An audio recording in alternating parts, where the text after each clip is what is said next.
ఒరే అర్జున్, అంజలి చెప్తుంటే నాకు అనుమానంగానే ఉందిరా. ఒకసారి స్వామీజీ గారిని పిలిపించి సిరిని చూపిద్దాంరా.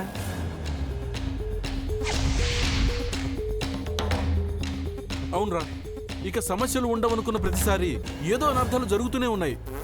చిన్నపిల్ల మనిషిని పొడవడం అంటే నాకేదోలా అనిపిస్తుందిరా. ఒరే అర్జున్, ఒక్కసారి స్వామీజీ గారిని పిలిపించరా.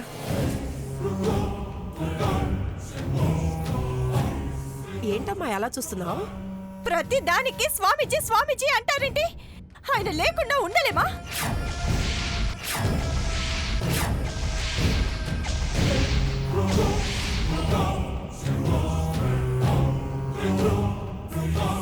స్వామీజీ అనుమతి లేకుండా బతకలేమా? ఇంటి నుంచి బయటకు వెళ్ళాలంటే స్వామీజీ, బయట నుంచి లోపలికి రావాలంటే స్వామీజీ, కారు కొనాలన్నా బట్టలు కొనాలన్నా స్వామీజీ స్వామీజీ స్వామీజీ, ఆఖరికి ఊపిరి తీసుకోవాలన్నా కూడా స్వామీజీ కావాలా? చిన్నప్పటి నుంచి ఆ పేరు విని విని విసుకొచ్చేసింది.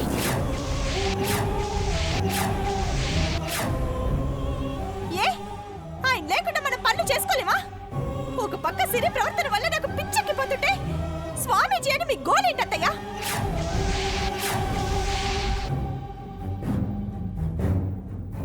ఇన్నాళ్ళు ప్రతిసారి స్వామీజీ స్వామీజీ అని కలవరించే నువ్వు ఇప్పుడు ఇలా ఎందుకు మాట్లాడుతున్నావో అర్థం కావట్లేదమ్మా. పోనీ నువ్వు డాక్టర్వి కదమ్మా, కనీసం ఏదైనా సైకియాట్రిస్ట్ చూపిద్దాం, సరేనా? నాన్న చెప్పిన ఐడియా బానే ఉంది కదా అంజలి. ఒకసారి పాపని సైకియాట్రిస్ట్కి చూపిద్దాం.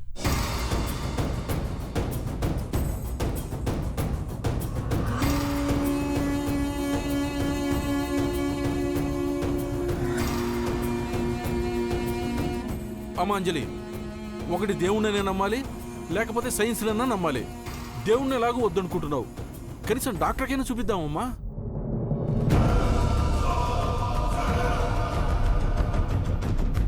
మన కోసం కాకపోయినా కనీసం పాప కోసమైనా ఒకసారి ఆలోచించమ్మా. సరే మామయ్య, నాకు తెలిసిన ఒక సైక్రటిస్ట్ ఉంది, తనకి చూపిద్దాం.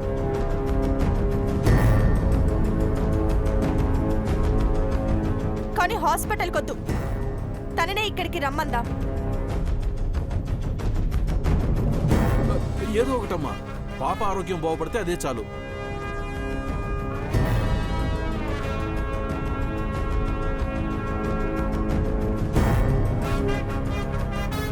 రామా. కాంతో, పాపను తీసుకెళ్ళి టిఫిన్ పెట్టు. రామా.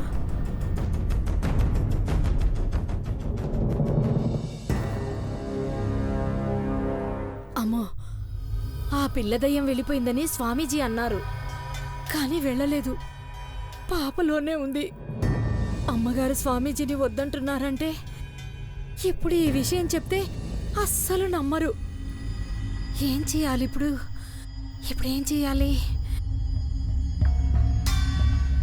అవును, ఈ సమయంలో పోతురాజే సాయం చేయగలడు. ఇప్పుడే అమ్మా, అలాంటి వాళ్ళది నిజమైన ప్రేమ కాదు, అది వ్యామోహం.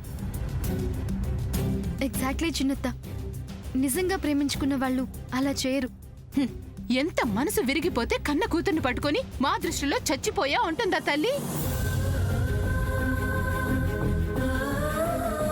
అది సరే అమ్మా, తన కూతురుతో తన మాట అనేటప్పుడు ఆమె మాటల్లో వ్యథ, కళ్ళల్లో బాధ గమనించావమ్మా?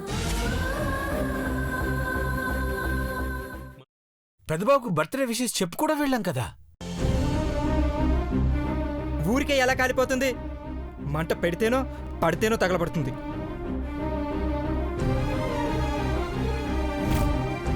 కరెక్ట్ చిన్నబాబు, నీకొచ్చినట్టే నాకు డౌట్ వచ్చింది. పార్వతే షర్టును తగలబెట్టిందనుకుంటా.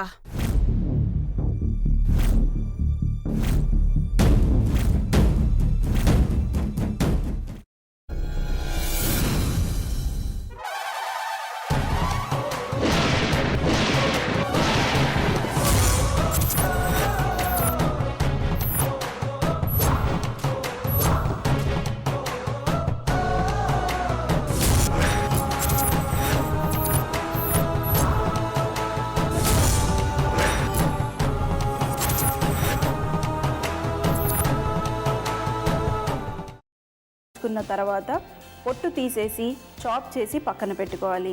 ఒక ప్యాన్లో కొద్దిగా నూనె వేడి చేసి అందులో ఆవాలు, మినప్పప్పు, శనగపప్పు, కరివేపాకు, సన్నగా తరిగి పెట్టుకున్న ఉల్లిపాయలు వేసుకుని 1 నిమిషం పాటు వేయించుకోవాలి. ఆ తర్వాత కాల్చి కట్ చేసి పెట్టుకున్న వంకాయని కూడా అందులో వేసుకుని బాగా మిక్స్ చేసి బౌల్లోకి ట్రాన్స్ఫర్ చేసుకుని అందులో తగినంత చిక్కటి పెరుగు లేదా పల్చటి పెరుగు వేసుకుని మిక్స్ చేసి అన్నంతో కానివ్వండి, చపాతీతో కానివ్వండి సర్వ్ చేసినా చాలా బాగుంటుంది.